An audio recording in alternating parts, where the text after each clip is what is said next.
سرخط خبرها: التیماتوم 48 ساعته ترامپ به حماس. موشک‌های ایران آماده‌اند تا هر تجاوزی را در نطفه خفه کنند. گروسی: ایران سلاح هسته‌ای ندارد و پاسخ قاطع مقاومت عراق به فرستادگی ترامپ.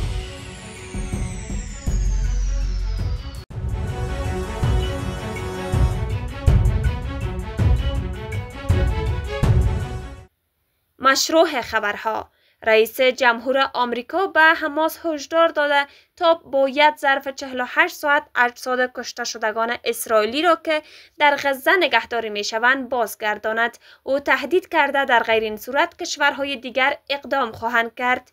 دونالد ترامپ گفت حماس باید به سرعت اجسادی را که در طول جنگ غزه نزد این گروه بوده تحویل دهد. تمام زندانیان زنده بیشتر از غزه آزاد شدند، اما بقایای 13 کشته شده اسرائیلی که در حملات کشته شدند هنوز از سوی حماس تحویل داده نشده است. ترامپ نوشت دسترسی به برخی اجساد دشوار است، اما برخی دیگر را اکنون میتوانند برگردانند و به دلایل آنها را بر نمیگردانند. این اظهارات در حالی مطرح می شود که ترامپ برای شرکت در یک نشست منطقه‌ای در مسیر مالزیا با امیر و نخست وزیر قطر دیدار کوتاهی داشته. در همین حال خلیل الخیرز امام در نوار غزه تاکید کرد این جنبش قصد ندارد بهانه‌ای به اسرائیل برای از سرگیری جنگ بدهد. او گفته است حماس 20 اسیر اسرائیلی را طی 72 ساعت پس از آتش بس آزاد کرده و تاکنون 17 جسد از 28 اسیر کشته شده را تحویل داده است. و همچنین درباره سلاح مقاومت گفت سلاح حماس با وجود اشغالگری و تجاوز وابسته است و اگر اشغالگری پایان یابد این سلاح در خدمت دولت قرار خواهد گرفت. او افزود موضوع سلاح هنوز در حال گفتگو میان گروه‌های فلسطینی و میانجی هاست. یک کانال خبری در ویدیویی به نقل از کارشناسان آمریکایی قدرت موشکی ایران را بررسی کرده. تحلیلگران تاکید می‌کنند موشک‌های ایران آماده‌اند تا هر گونه تجاوز را در نطفه خفه کنند. اندرو ناپولیتانو، قاضی پیشین آمریکایی، در این ویدیو پرسیده آیا اسرائیل با آتش بس پابند خواهد بود و در صورت تجاوز دوباره به ایران پاسخ تهران چگونه خواهد بود.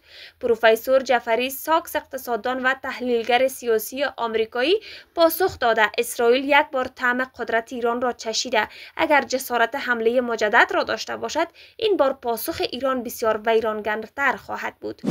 رافائل گروسی، مدیر کل آژانس انرژی اتمی، در سخنرانی خود در دانشگاه پلی‌تکنیک فدرال لوزان سوئیس ضمن تاکید بر افزایش علاقه جهانی به انرژی هسته‌ای درباره برنامه هسته‌ای ایران و حمل تأخیر آمریکا به تأسیسات ایران اظهار نظر کرد.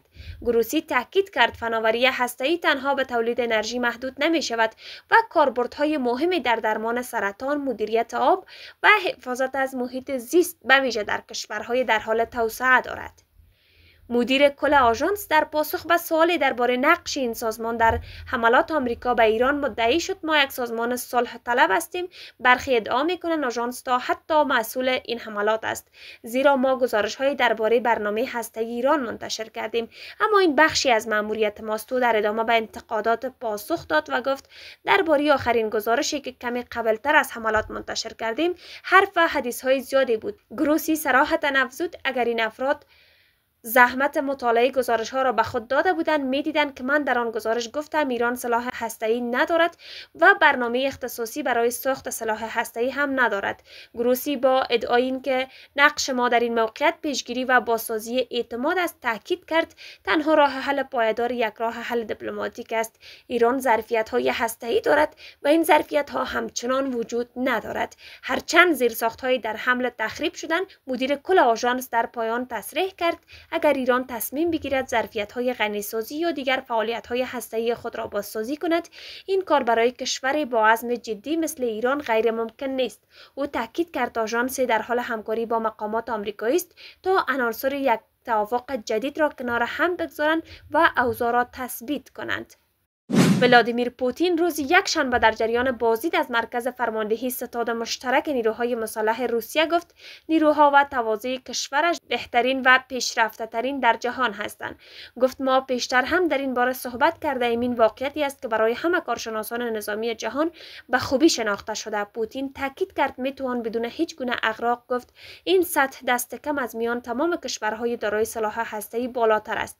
موشک کروز بروستینیک در جهان هیچ مشابهی ندارد و افزود گزارش‌های از سوی سرنگ دفاعی به دست من رسیده که نشان می‌دهد این موشک کروز یک منحصر به فرد است. اگرچه تا کنون آزمایش‌های اولیه انجام شده اما هنوز مراحل زیادی باقی مانده تا این سلاح به طور رسمی در وضعیت آمادگی رزمی قرار گیرد. پوتین هفته گذشته بر اجرای آزمایش گسترده‌ای از نیروهای هسته‌ای این کشور در 3 حوزه زمین، دریا و هوا نظارت کرد. این تمرین شامل پرتاب موشک بالستیک غاره‌پیما از پایگاه فضایی پلاستیک در منطقه ارکانگلکس شلیک و موشک سینووا از یک زیردریایی هسته‌ای در دریای بارنس و پرتاب موشک‌های یک روز هسته‌ای برد از بمب‌افکن‌های راهبردی است. کرملین در بیانیه اعلام کرد این آزمایش سطح آمادگی فرماندهی نظامی و مهارت‌های عملی کارکنان عملیاتی را در سازماندهی و کنترل نیروهای زیرمجموعه مورد ارزیابی قرار داد و تمام مأموریت‌های تمرین با موفقیت انجام شد. روسیه به طور منظم چنین تمرین‌ها را برگزار می‌کند تا کارایی نیروی هسته‌ای خود را آزمایش کرده و در عین حال بر رقبا یادآوری کند همچنان بزرگترین زرادخانه هسته‌ای جهان را در اختیار دارد. مقاومت عراق در واکنش به اظهارات نماینده ترامپ تاکید کرد تصمیماتش تنها بر پایه مدافع ملی کشور اتخاذ می شود.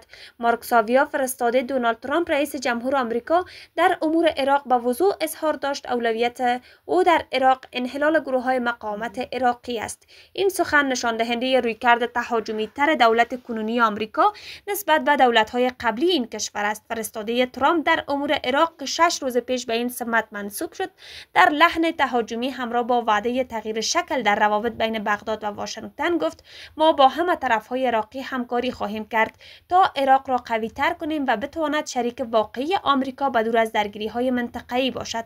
او همچنین ادعا کرد من می‌خواهم عراق را دوباره بزرگ کنم و صفحه جدیدی از همکاری عملاً آغاز شده. یک منبع نزدیک به گروه‌های مقاومت عراقی در گفتگو با بغداد علیه تاکید کرد اصول ثابت مقاومت چه نماینده ترامپ باشد چه نباشد تغییر نخواهد کرد و تاکید کرد تصمیمات این گروه‌ها در درجه اول از منافع ملی عراق نشأت می‌گیرد. این منبع بغداد به نام وی اشاره نکرده افزود این گروه‌ها به گزارش‌های غربی یا آمریکایی که اغلب حاوی پیام‌های برنامه‌ریزی شده یا اغراق‌گونه برای خدشه‌دار کردن وجهه آنها در انظار عمومی است توجه نمی‌کنند. و افزود این گروه‌ها با هماهنگی مداوم با دولت عراق کار می‌کنند و هیچ اختلاف اساسی بین آنها وجود ندارد. این منبع همچنین تصریح کرد سلاح‌های گروه‌های مقاومت سلاح‌های عراقی‌ها برای جلوگیری از هر گونه تجاوز داخلی یا خارجی و غیر قابل قبول است که یک طرف خارجی درباره سرنوشتشان تعیین تکلیف کند.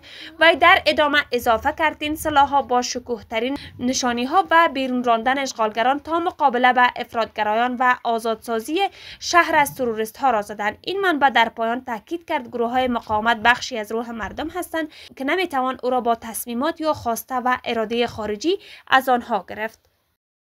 سپاسگزار هستیم از اینکه تا پایان همراه ما بودید.